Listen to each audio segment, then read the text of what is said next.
Assalamualaikum warahmatullahi wabarakatuh. Selamat pagi, siang, sore, ataupun malam kepada Ibu Titi Anggraini selaku dosen kami dan juga teman-teman yang lainnya. Sebelumnya perkenalkan, nama saya Najma Izzatul Haq bersama rekan saya Rehan Abdillah yang pada kali ini akan menjelaskan terkait dengan peningkatan kualitas penyelenggaraan pemilu di luar negeri dengan studi kasus DPT Malaysia dan perbandingannya dengan pemilu luar negeri Jerman.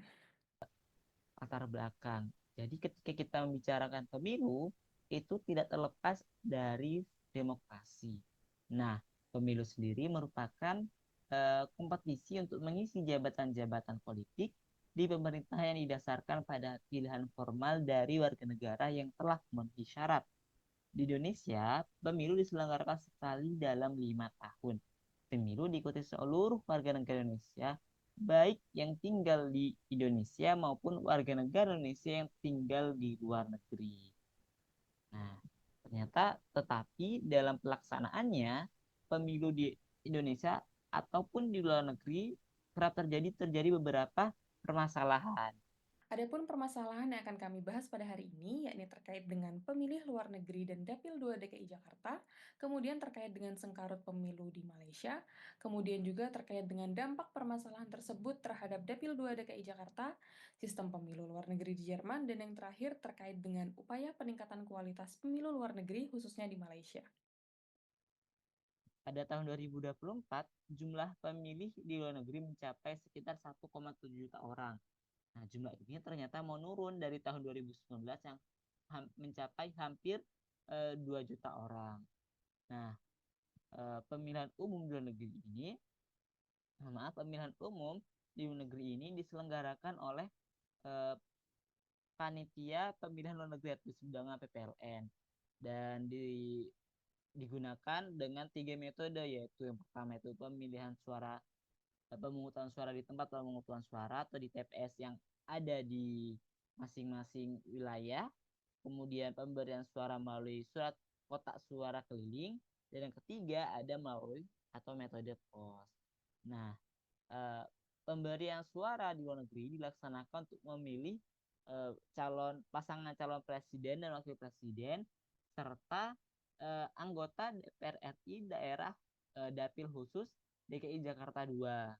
Nah, sebagai pemilihan di luar negeri DKI Jakarta 2. Nah, pemilihan ini dalam Undang-Undang Nomor 7 Tahun 2017 tidak disebutkan alasan kenapa pemilih di luar negeri itu suaranya itu masuk ke dalam mm, Dapil DKI 2 Jakarta. Namun jika kita lihat pada peraturan perundang-undangan sebelumnya, di dalam Undang-Undang Nomor 15 Tahun 1969 tentang pemilihan umum, bahwa eh, pemilih luar negeri itu suaranya itu masuk ke Dapil DKI Jakarta 2 sebab Departemen Luar Negeri saat itu berkantor atau kantor Departemen Luar Negeri itu saat itu berada di daerah Jakarta Pusat. Nah, yang sekarang itu disebut dengan Kementerian Luar Negeri.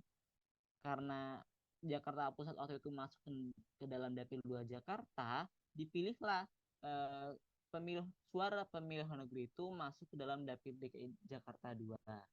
Nah, ini terus berlanjut dan digunakan hingga saat ini.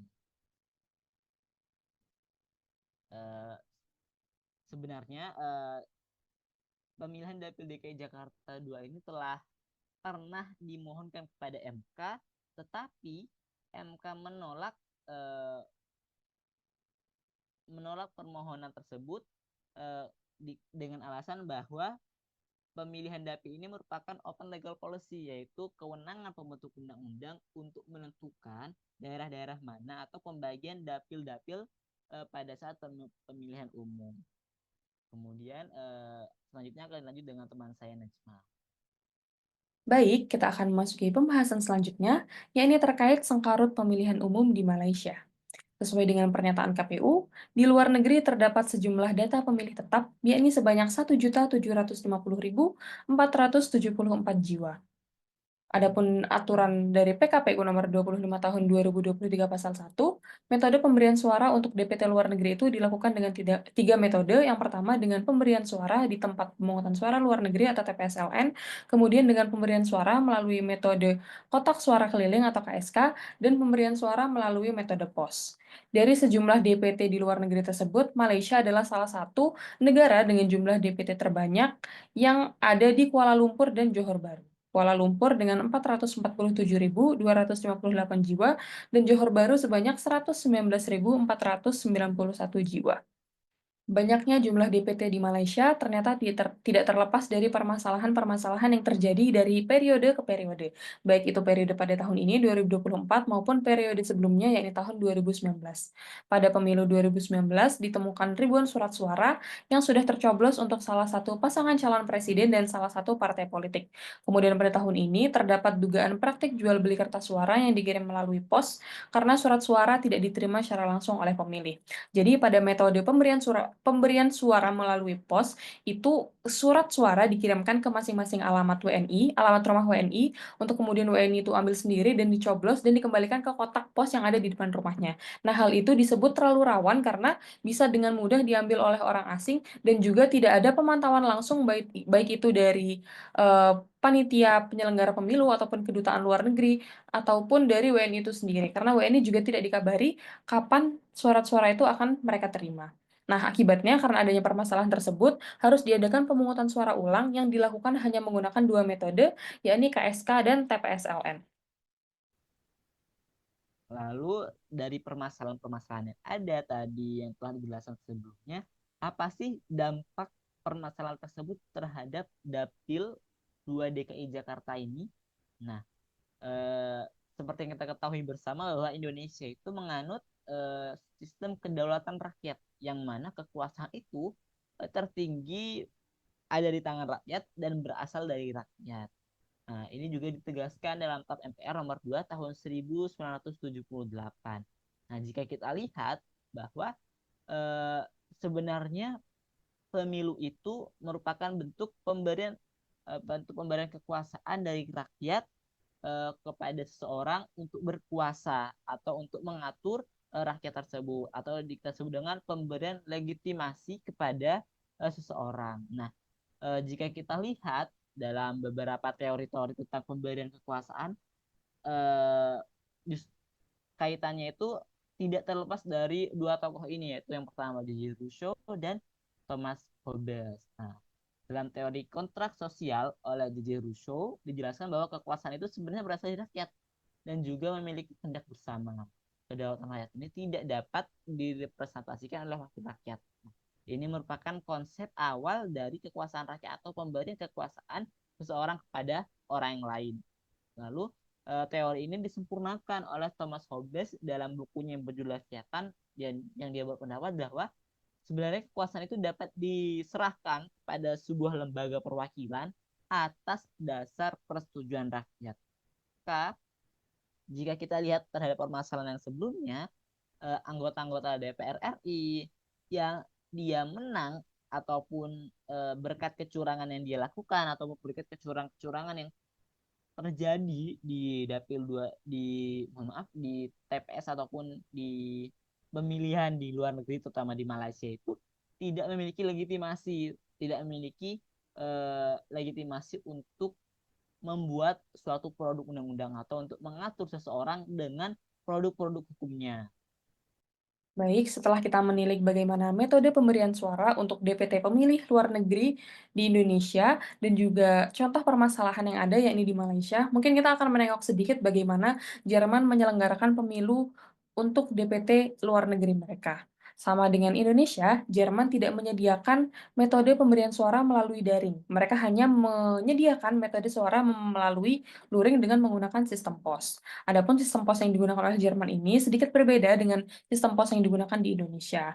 Pada tahapnya, yang pertama, pemilih atau warga negara Jerman ini akan mengajukan aplikasi terlebih dahulu bahwa ia akan memilih atau akan memberikan suara di luar negeri, di luar Jerman. Kemudian, Kementerian Luar Negeri yang ada di Jerman akan mengirim surat suara ke kedutaan di mana tempat warga negara itu berada atau tempat warga negara tersebut tinggal. Kemudian yang selanjutnya, pemilih atau warga negara akan mengambil surat suara ke kedutaan yang ini merupakan, hal pembeda dengan sistem pos di Indonesia. Karena di sini, surat suara itu berada di kedutaan sehingga dapat dipantau langsung oleh panitia maupun kedutaan itu sendiri dan juga pemilih dapat, dapat mendapatkan informasi langsung kapan surat suara itu akan datang, gitu. Kemudian yang terakhir setelah pemilih memilih di surat suara tersebut, pemilih akan mengirim kembali melalui kantor pemilihan.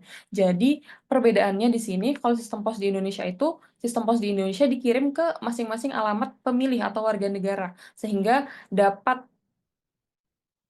dapat terjadi kekurangan, yakni kurangnya pemantauan oleh penyelenggara pemilu sendiri maupun warga negara, kapan surat suara itu datang dan, apakah ada orang asing yang menyentuh surat suara tersebut. Sedangkan di Jerman sendiri ini, surat suara itu langsung ke kedutaan dan langsung ke, para pemilih dan juga pemilih mengembalikan kembali ke kedutaan tersebut, begitu. Baik, setelah kita membahas mengenai metode pemberian suara untuk pemilih di luar negeri, kita juga membahas tentang permasalahan di luar negeri, dan juga kita sudah membahas tentang bagaimana Jerman menyelenggarakan sistem pemilihan umumnya untuk warga negara yang ada di luar negeri. Kita akan membahas bagaimana upaya untuk meningkatkan kualitas pemilu pemilih luar negeri khususnya di Malaysia. Kita membagi menjadi dua, yakni penyederhanaan sistem pemungutan suara dan juga memasifkan sosialisasi sistem pemilu. Adapun untuk penyederhanaan sistem pemungutan suara, dari yang tadinya 3 metode, kita sederhanakan menjadi 2 metode, yakni dengan meniadakan adanya sistem metode pos. Jadi, mungkin kita saat ini berfokus pada, metode tempat pemungutan suara luar negeri. Jadi, tempat pemungutan suara luar negeri atau TPS-LN ini diadakan dengan membangun TPS-TPS seperti halnya di dalam negeri, TPS-TPS pemilu yang diadakan di fasilitas-fasilitas umum yang terjangkau bagi warga negara di kota tertentu, gitu. Dengan adanya TPS-LN ini dapat, terjadi pengawasan yang lebih mudah, baik itu dari penyelenggara pemilu maupun warga negara yang ada di luar negeri, dan juga dapat membangun solidaritas warga negara yang ada di suatu negara, khususnya di Malaysia, seperti Kuala Lumpur maupun Johor Bahru. Kemudian yang kedua, terkait dengan memasifkan sosialisasi sistem pemilu. Warga negara di luar negeri, pada umumnya kurang mengetahui sistem-sistem pemilu ataupun bagaimana pemilu itu diselenggarakan, bagaimana metode bagi mereka, khususnya bagi warga negara yang ada di luar negeri, karena kurangnya informasi ataupun, tidak seramai di dalam negeri, euforianya tidak seramai di dalam negeri. Tapi dengan adanya pemasifan sosialisasi ini, warga negara dapat mengerti bagaimana mereka seharusnya bertindak ketika ada pemilu ataupun apa sebenarnya hak-hak dan kewajiban mereka sebagai warga negara yang juga ada di, luar negeri, bahwa mereka tuh juga masih memiliki hak suara dan masih memiliki hak-hak dan kewajiban tertentu. Dengan adanya pemasifan sosialisasi ini juga dapat mengurangi adanya tindakan-tindakan curang dari suatu pihak tertentu, karena warga negara itu dapat, memaksimalkan perannya dan juga haknya sebagai seorang warga negara yang memiliki hak suara, gitu. Dari serangkaian penjelasan-penjelasan tersebut, maka dapat disimpulkan bahwa satu, daerah pemilihan untuk warga negara Indonesia yang berada di luar negeri itu dimasukkan ke dalam Dapil 2 DKI Jakarta. Dapil 2 DKI Jakarta. Kemudian penyelenggaraan pemilihan umum di luar negeri terus di Malaysia pada tahun 2024 telah terjadi kecurangan berupa pencurian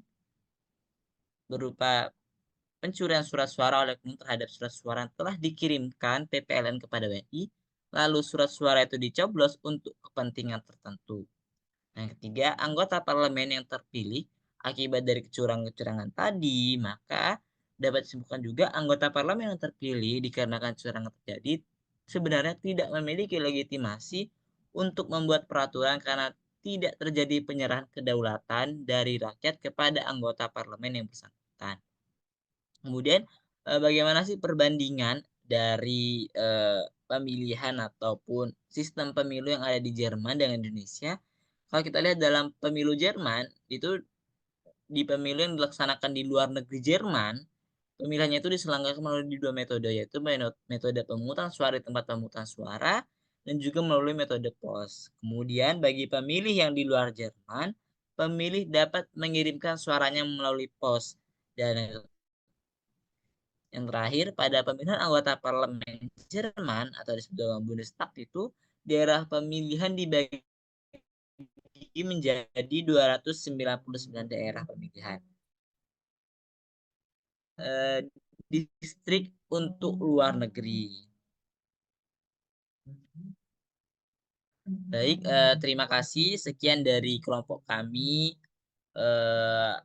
Ada kesalahan dan kurangnya kami mohon sebesar-besarnya. Wassalamualaikum warahmatullahi